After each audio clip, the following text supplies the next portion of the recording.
So this is going to go out in about a week from now. We did August Arnell last week, who was terrific. I mean, the final question was, if you couldn't be August Arnell or Kid Creole, who would you like to be? And he said, good question. I'd like to be a woman.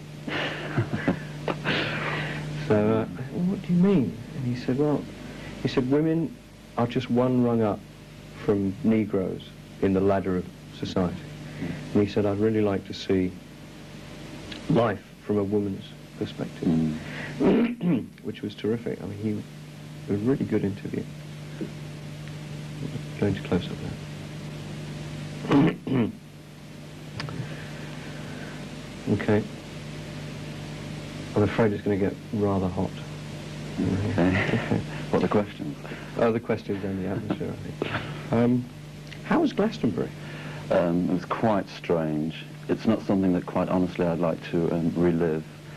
It wasn't the best of our performances, and there was some animosity from certain sectors of the crowd. From the bulk of the crowd, there wasn't. It was very successful. But it is really quite strange when you're singing to people who quite obviously do not like you, which obviously doesn't happen in events which are solely Smith's events. But when you're playing festivals where there are people there to see other groups, it's quite tricky. And that's how Glastonbury turned out for us. Why did you do Glastonbury? Because it seemed a strange event for the Smiths to do. Yeah, I didn't really know that much about Glastonbury, really, before we did it. And it sounded a very attractive prospect several months ago. And I'm sure for many groups it really is, but I don't think the Smiths worked at Glastonbury. I'm not exactly sure why, perhaps because we built up our following in smaller clubs, and now we've advanced to larger halls, and we were very much a live group, and it was always very intimate and very personal, which was something we couldn't capture at Glastonbury. Do you prefer sort of one-off concerts then to touring?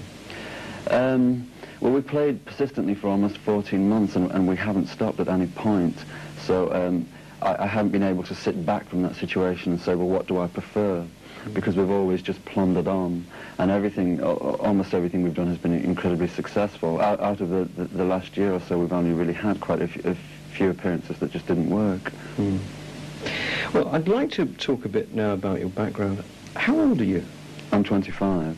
25, so you were then running the fan club for the New York Dolls, who spawned 1,000 punk rock bands. Yeah. When you were, what, 15? Quite young, yes, 15. How did you get involved in that? Well, there was really nothing else to do. I was really quite dedicated to the Dolls, and I just had some degree of ambition at that age, which, I mean, people consider it to be quite young to be doing such a thing, but I never really did. It was really quite good for a while, but suddenly, one day, it's really quite strange because I was so fanatical about the Dolls to an almost unhealthy obsession, and then one day, I just simply woke up and suddenly it didn't mean a thing to me, which was quite frightening.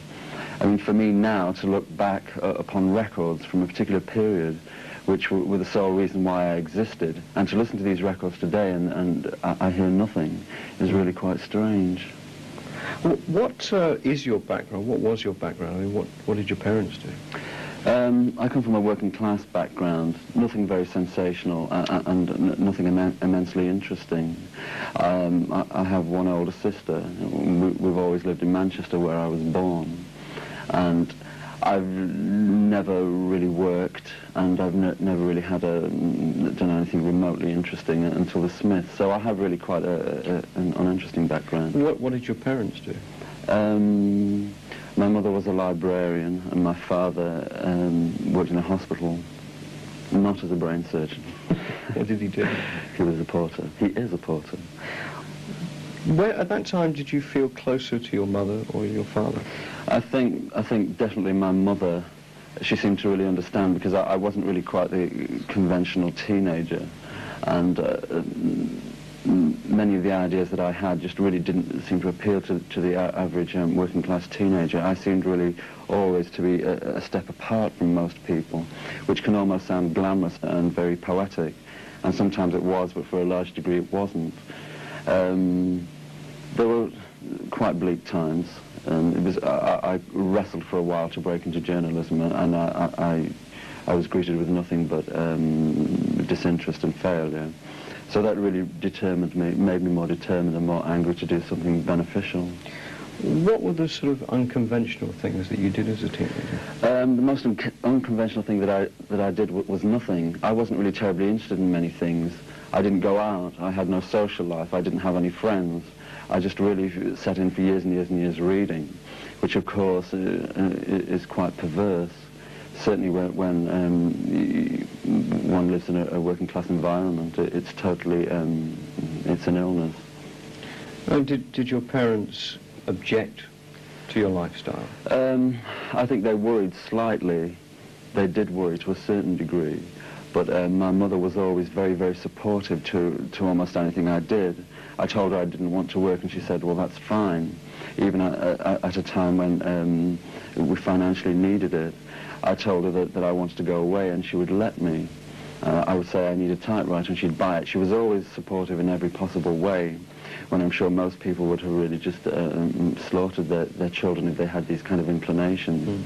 But she was incredibly supportive, and I think it was entirely because of her that I survived to be in the Smiths. Did you make a conscious decision to be different? I think, in a way, yes, but in a way that's much more important. I don't really remember making any decisions. I mean, it's just something I really plundered into. To a large degree, we really don't decide how our destinies unfold, but to a very small degree, of course, I did. I did decide that I wouldn't engage in certain things, and I wouldn't swim with the tide, as it were.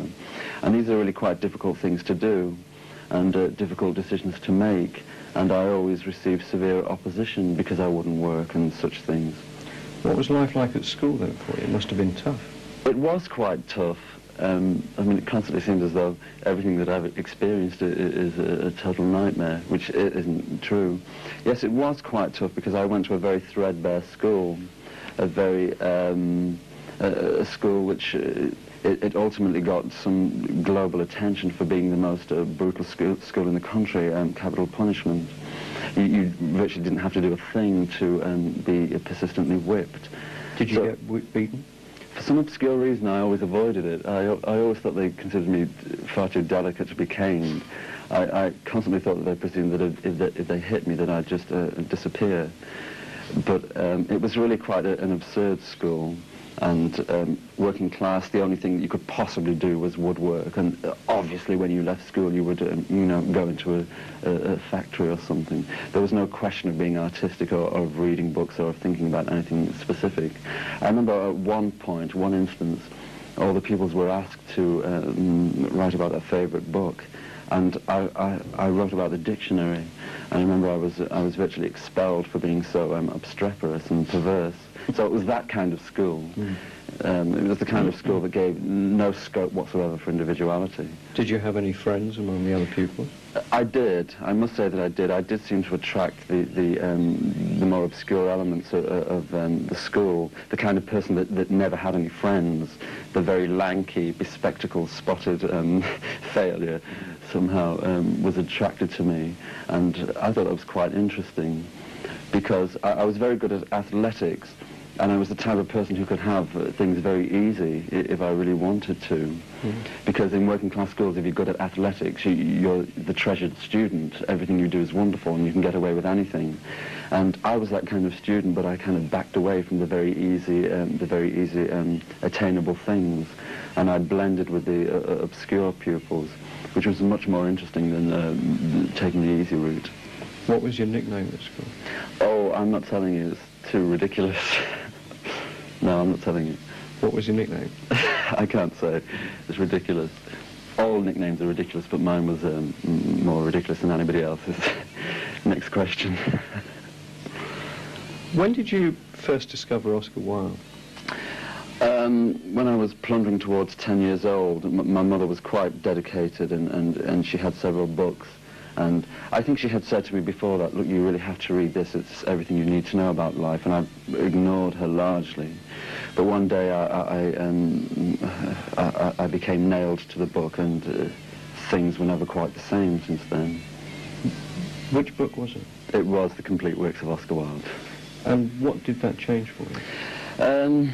Almost everything, because I always had this idea about writing and doing some constructive writing, and I always felt that in order to write you had to be completely obscure and incredibly intellectual, so intellectual that nobody could possibly ever understand what you're talking about, and use all these incredibly long words and be incredibly profound. And then I read Oscar Wilde, and he used the most basic language, and he said the most powerful things. All the words were immediately understandable and fundamental, and yet he wove such immense poetry. It occurred to me that just by saying very basic things and very real things, that here was the power of the written word, rather than just being completely ostentatious and rhetorical, whatever. Because your heroes include Oscar Wilde, James Dean, Billy Fury. Yes, what do they have in common? Something, I'm sure, but on the face of it, perhaps people think they have nothing in common. But studying their lives, I think they were all essentially doomed creatures, and although they each had immense success, their lives ended quite sadly and quite distressingly, which has a certain degree of inexplicable appeal to me. The fact that people can become public figures and almost adored by everybody, yet their lives are quite isolated in reality, and very little has any value to them. That, to me, has some strange appeal. Do you identify with that? To a large degree, yes, but of course I certainly don't have the fame that they had. You wrote a book about James Dean. What made you do that? Was it commissioned, or did you just write it on? Well, I simply had the chance to, and looking back on it, I do regret that it was quite brief. And in a way, it's almost quite hopeless, because obviously so much has been written about James Dean, and his life was so comparatively short that there's very little that can be said. Obviously, I never met him. There was virtually nothing new that I could add.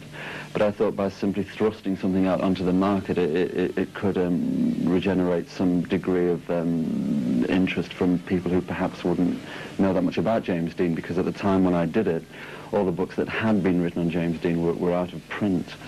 But I felt I had this incredible poetic union with James Dean, and that's why I did it. Poetic union? Yes, this kind of blending of souls is quite mystical and embarrassing. Can you amplify it? I don't know whether I can, well, or at least whether I can without sounding incredibly dramatic. I felt this enormous affinity with almost every aspect of his life, and that was the interest that I had. I never had the interest from the standpoint of a person who simply likes film and who enjoys film, even though I do. But studying James Dean's acting ability, I can see quite clearly that there are faults and there are blemishes. What did you say about James Dean then that hadn't been said before?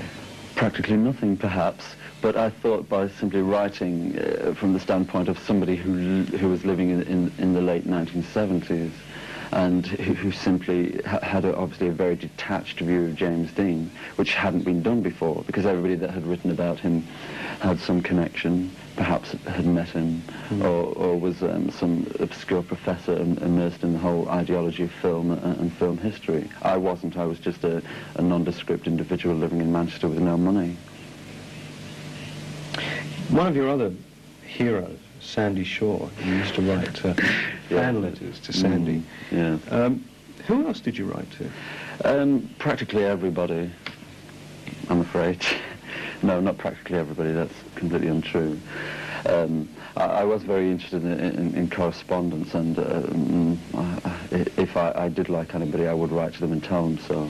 I was never ashamed to slap how I felt onto paper and to rush out and buy a stamp.